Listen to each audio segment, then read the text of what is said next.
La herencia de la tierra, capítulo 1. Era el año 1815. Angustias salió a recoger la leña que alimentaría el fuego de aquel día.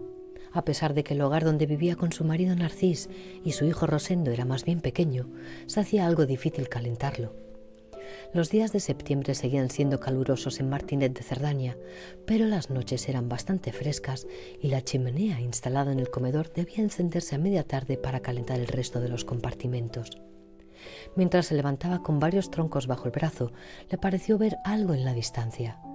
Una diminuta silueta familiar se acercaba bordeando el camino. «Ya está aquí», pensó Angustias, y una ráfaga de viento levantó el polvo haciendo volar restos de paja seca.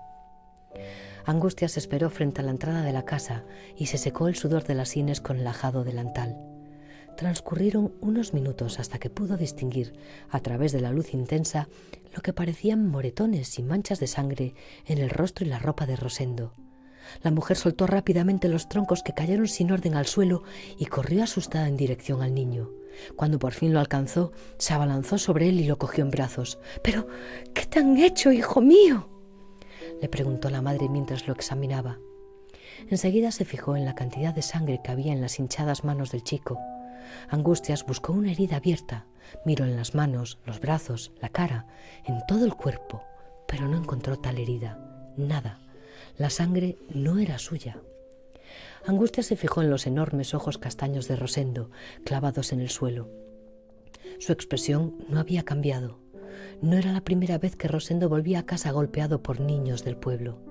Sí era, en cambio, la primera vez que, a juzgar por la sangre y los nudillos amoratados, él se había defendido. «Este pueblo es cada vez peor», se repitió la madre para sí, ahogando un sollozo. De camino a casa, Angustias parloteaba aún sabiendo que nadie iba a responderle. A sus 5 años, Rosendo todavía no había pronunciado una sola frase completa. El único médico que se pudieron permitir y al que habían acudido cuando el niño cumplió 3 años había sentenciado que Rosendo sufría algún tipo de retraso mental. Angustias, sin embargo, no creía en ese diagnóstico. Ella estaba convencida de que su hijo era, de alguna manera, especial, y ante esa certeza poco le importaba lo que el médico o la gente del pueblo pudieran decir. Pero la presión de los vecinos era un hecho. En más de una ocasión, Angustias había insinuado a su marido la posibilidad de marcharse de Martinet. Tenía una hermana en Barcelona y ella podría acogerlos durante una temporada. Narcís no quería ni oír hablar del tema. Él había nacido en Martinet y quería seguir viviendo allí. Era un hombre de pocas luces.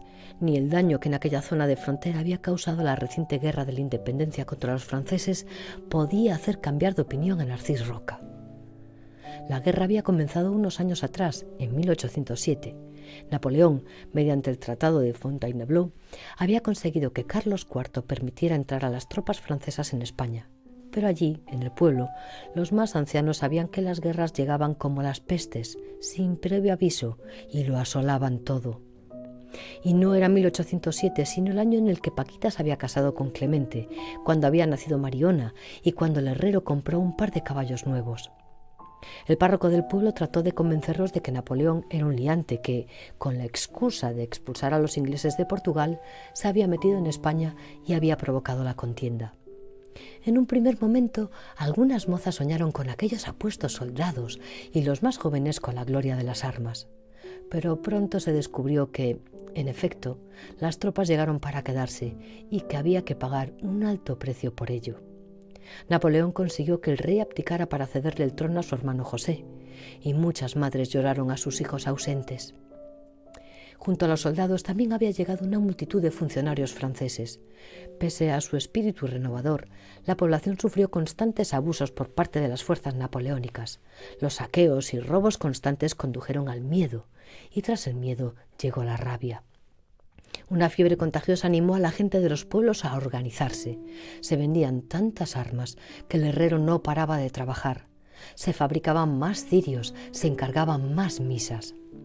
Cuando las tropas francesas abandonaron el país en 1814, muchas zonas quedaron devastadas. La lucha pasó a ser contra la pobreza, las tierras marchitas y la falta de alimento.